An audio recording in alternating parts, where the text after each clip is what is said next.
Anti-ICE terror in Dallas. A sniper on a nearby rooftop firing indiscriminately at the ICE facility below and striking an unmarked van that was transporting migrants. One of the detainees inside that vehicle was shot and killed, and 2 other illegal immigrants are in critical condition. No ICE officers were harmed, and the suspect turned the gun on himself. FBI Director Kash Patel posting this chilling image, shell casings found near the suspect's body with the words anti-ICE written on it. Last month, the same facility was hit with a bomb threat. Ted Cruz and J.D. Vance are begging Democrats to end the hate against ICE. This needs to stop. Violence is wrong. Politically motivated violence is wrong. This must stop. To every politician who is using rhetoric, demonizing ICE and demonizing CBP, stop. But if your political rhetoric encourages violence against our law enforcement, you can go straight to hell. If you want to stop political violence, stop telling your supporters that everybody who disagrees with you is a Nazi. Trump posting on Truth. I am calling on all Democrats to stop this rhetoric against ICE and America's law enforcement. Right. So stop calling them Gestapo. Stop calling them a fascist group. Stop trying to paint them as terrorists. Stop it. Stop it. Okay. That's pretty much what we're saying. You guys have went too far. Obviously, people are taking it the wrong way. And now that it's in y'all face, I wonder what the Dems will say at this point. How will y'all spin this? Now. But the Democrats aren't getting... Oh, wait, I already know how they're going to spin it. Well, ICE needs to chill. ICE needs to turn down the temperature. Like, wild. Message. Masked men jumping out of unmarked cars, people disappearing, no due process, no oversight, zero accountability happening in the United States of America today. People ask, well, is authoritarianism, you're being hyperbolic? Bull, we're being hyperbolic. I believe that one of the reasons Donald Trump wants to send troops into American cities is because he wants to be able to take control of the 2026 election. It's about his authoritarian need to control. And right before the shooting, Hillary was on Morning Joe saying we got to stop demonizing half the country as she demonized half the country. We have got to stop demonizing each other. Exactly. Yeah. Now, I think most of that right now in our country's history is coming, from the right, coming from people who want to dominate. They want their point of view. We have got to... That shit is hard. Hey, bro, come on now, dog. Come on, man. Y'all just don't learn y'all lesson. Yeah, like I said, and they talk out both sides of their mouths. And I'm gonna be honest with you, Hillary's an expert at that. So this is just common. This is common for Hillary. Stop with the finger pointing and the scapegoating. Dana, basket of deplorables, irredeemable. I mean, ain't nothing more scapegoating than when I'm gonna be real with you, alleged leftist radical goes out there, writes anti-ICE on his bullets and go out there and take a shot. And isn't that kind of like, pointing fingers or scapegoating when they try to say that ICE should turn down the temperature? I'm just saying, I'm just putting that out there. There's been a lot of that stuff coming from Hillary and her party. When is this going to stop? I don't know. This morning I was getting ready for America's Newsroom. We had a big variety of things we were going to talk about today, several great guests. And I'm getting ready to do the tease at 8:45. And I look over and they said, there's no tease. And there's the breaking news that there was this shooting at ICE. And no, a lot of people might have missed me. Just kidding. I was out last week and I was out on a prearranged vacation. And the entire time I was trying to get back to what is typically my natural state of being, which is fairly optimistic. I can find the silver lining in things. I might be pragmatic, but I'm also like, things are going okay. I felt very grim. I felt that it was heavy. And one of the reasons is because I'm afraid of where this goes. Because as Ted Cruz was saying, it's unacceptable. He says, it must stop. I'm glad Paul's here today because from a law enforcement standpoint, I don't know how you stop it. And I think the rhetoric is obviously a problem, but I also think that some of these politicians, for as reprehensible as their rhetoric is, they are not the leaders that these people who are doing the shooting are listening to. Those people are listening amongst themselves. They're in a weird bubble that I don't quite understand. I can't quite get there. And I feel like one of the things Democrats must consider is that rhetoric against ICE, the policy, you want to change it? Fine, I'll listen. But rhetoric against the people of ICE is not just endangering now ICE agents, but also the detainees. So if you care about them, then maybe we should stop this. But I don't know. Yeah, because I mean, the kid was aiming to shoot the ICE officers, but like I said, he ended up shooting the detainee. So yeah, like I said, it was a complete unfortunate. It was unfortunate all around, but it's kind of crazy how he got let up to do that. And then and you know what? It's not even crazy. It's not. It's just that I don't understand how Dems can't see that their rhetoric has gone too far. Like y'all been against this ICE agenda since the beginning. Y'all been against ICE doing their jobs from the beginning. After we've seen in LA with you guys throwing rocks at them, the car, and all that wild stuff, trying to stop them from doing their job, we probably should have seen this coming. But for it to happen right after the Charlie Kirk shooting and all this good stuff, it kind of just like, it's like y'all proving our point for us over and over again.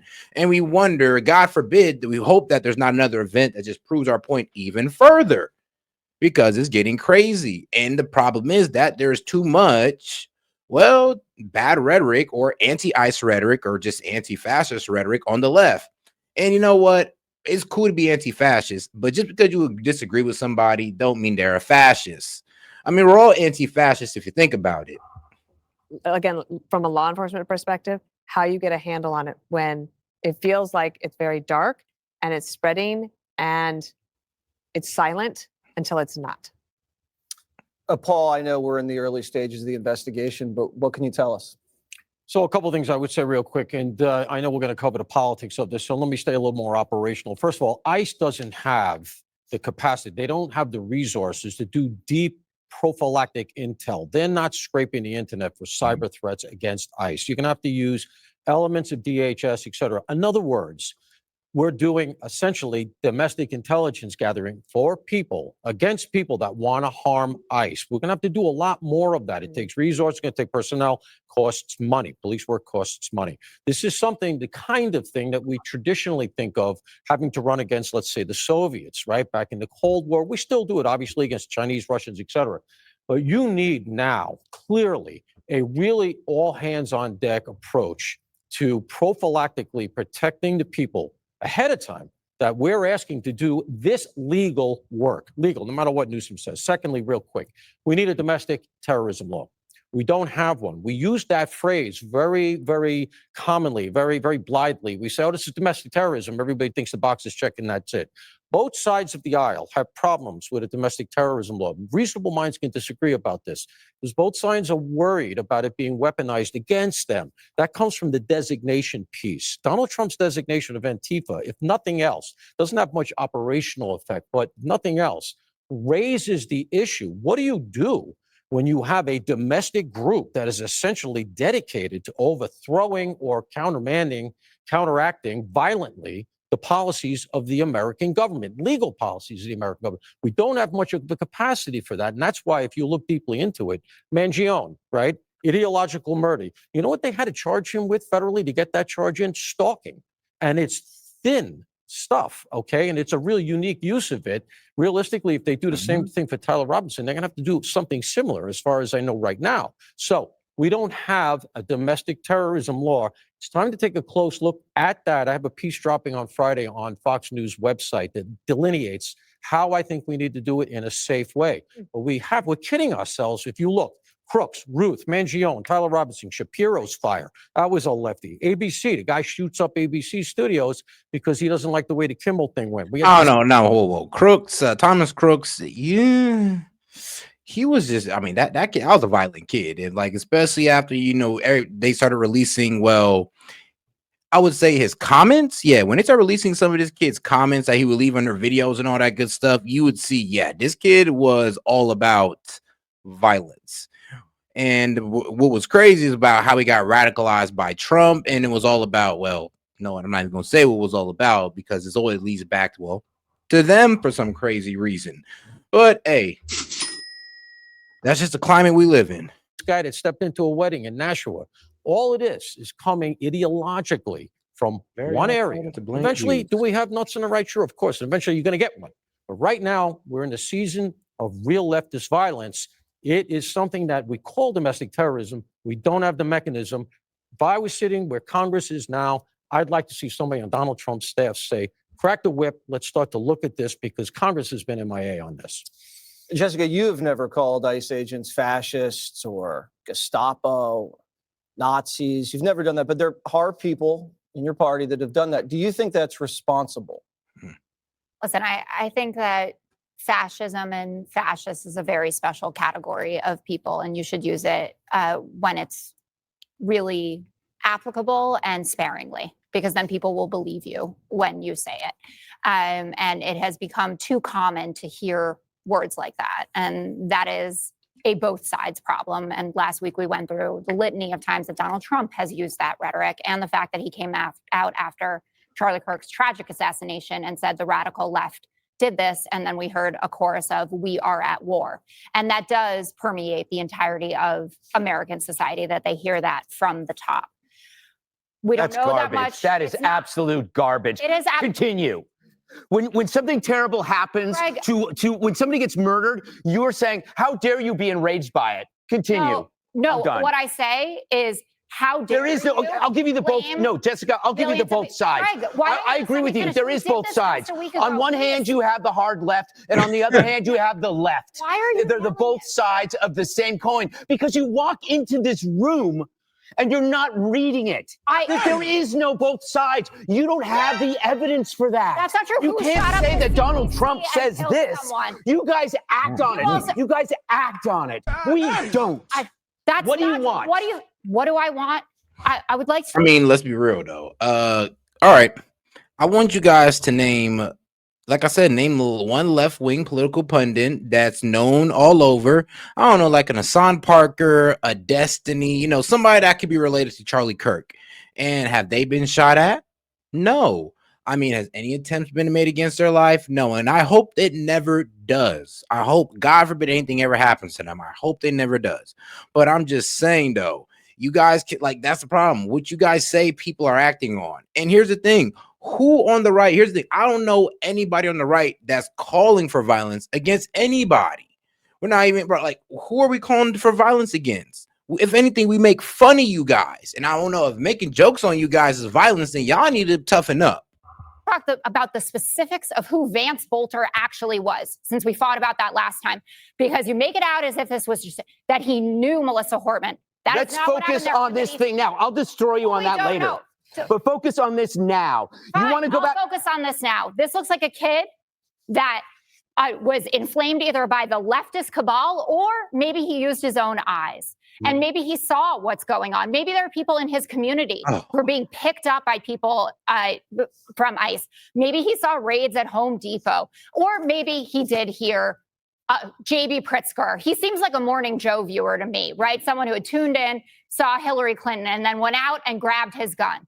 The common denominator in all of this is that we have young men, usually young white men, who have access to these guns and are carrying out these tragedies. They are nihilists. They live online. And again, do you think it's normal that people are writing on casings anti-ICE? They think that it's a joke. You look at Tyler Robinson's.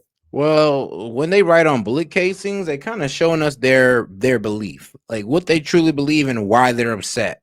I mean, let's be real, it's kind of one of the reasons why they kill themselves and, you know, leave the casings behind as a low-key, as a suicide letter, and to let them know why they did it. And it is what it is. Text messages with his roommate and partner, it reads like a joke. They just wanted us on Fox News to have to be able to read that stuff out loud. He even said it in the messages. So I get it. You're amped up. I don't think that I said anything worthy of level of explosion. Your rationalization of both sides. If you have to understand, since Kurt's death, there is no both sides anymore, Jessica. Why did the DOJ take down the study that showed how much right-wing extremism? What study was that? Which one? The one in The Economist that was sponsored by a group run by a guy in Antifa? That study that has been discredited by the Federalists? You're walking down a really bad alley right now. Federalists? Yes. I actually did see, Jessica, I did the deep dive on that study. That study was authored by a project that was run by a guy who says he was an Antifa. That is why that whole thing has been scrubbed, okay? It's real simple. You label someone a fascist or a racist or a Nazi, it makes... I'm gonna have to look that one up myself. I'm not gonna take Gutfeld's word for it, but yeah, I'm gonna have to look that up, because you know what? A lot of people go off studies, and then when you look deeply into them, you kind of realize how it's a skewed study. And especially when you find out who's behind it, what their beliefs are, like all types of wild stuff. Like, you know what?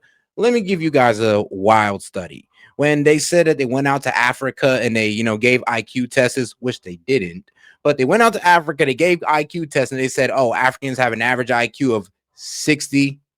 Yeah. You want to know who came? You want to know who sponsored that study? A eugenics, a eugenics society, or a group of people who believe in eugenics, a eugenics organization. People who believe that, you know what, there should only be a certain type of genetics around here, and it should be white people.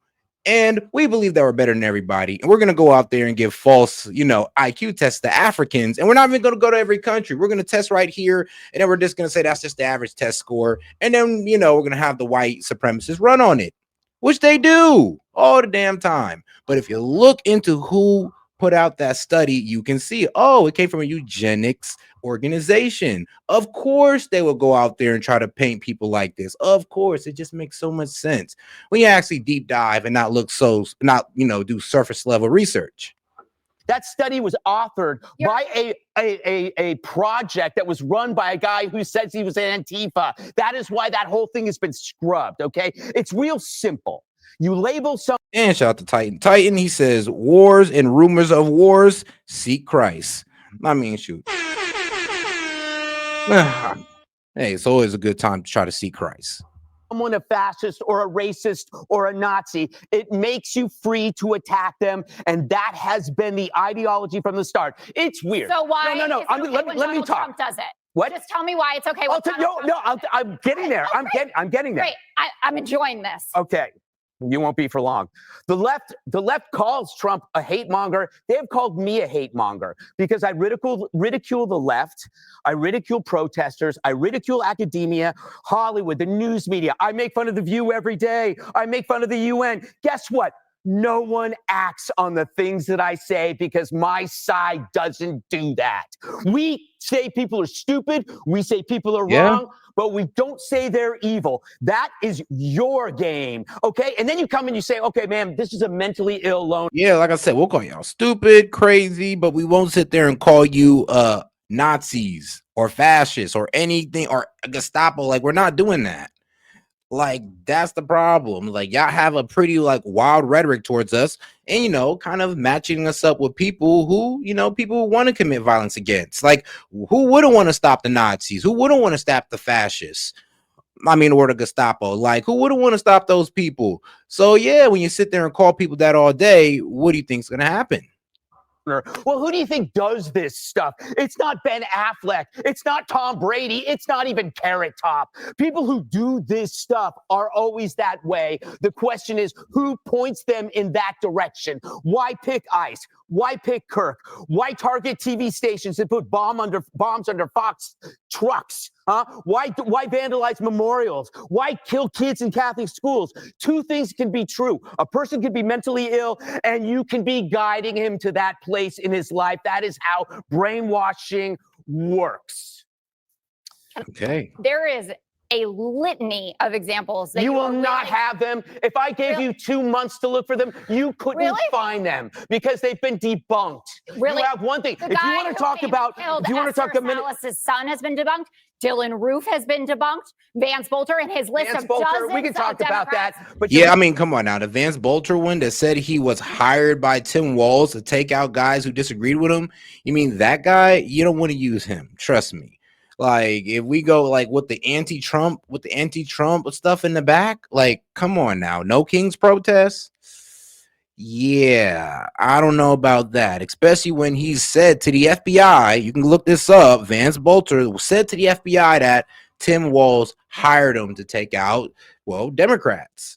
Now, do I believe him? No. But I mean, if y'all want to call him a right wing, it's pretty hard to call him right wing when he's taking orders from Tim Walz, or he said he took orders from Tim Walz. And I believe him. I believe for him to be crazy. But it really is really hard to call out right wing activism or right wing extremism when one, he killed somebody, and R.I.P. Melissa Horton, but he killed somebody who was speaking out against immigration. I mean, that doesn't sound like somebody who wants to, that doesn't sound like very right wing to me, or right wing activism. But like I said, it's a very confusing case, I'd like to say. So you can't sit there and say he's left wing, you can't there and say he's right wing, but you can say he's crazy. Go ahead and talk about it. Okay, you want to talk about it? I do. Okay, there was not a relentless drumbeat for 10 years about his victim like there was here. There was an intent and a motive for her killing by her killer alone. It wasn't Five. It wasn't National Review. It wasn't any show going like, you know what? We need to go after this fascist. Hopefully someone will take her out. That never happened. Guys, that is why your analogy is so pointless. And desperate. Pipe bombs being sent to Democrats' houses. People saying in court, I was inspired by Donald Trump. If you want to do this math, you're going to be embarrassed. Brown people. According to you, I'm embarrassed every day. So frankly, I'm just feeling normal. Thank you. We should do this every week. Yes. I honestly, it's first day of the week with Greg seems to go badly for me. So, well, you don't come in here that's with not both true. sides. It's not. It's like going into a funeral and saying, "Hey, let's have a kegger." Well, sometimes you should just celebrate the life. Dana, you always like this? You should see when I get going. All right. I mean, man, yeah, that was definitely an explosive moment. That man Gutfeld just blew up on her. But all right, guys, let's have a bit of a comedic moment with Kamala Harris's book that just came out. You know what? I'm a nice guy. Make sure you go ahead and buy it. Go ahead and buy Kamala Harris's 107 Days. Bruh. Kamala Harris, the former vice president.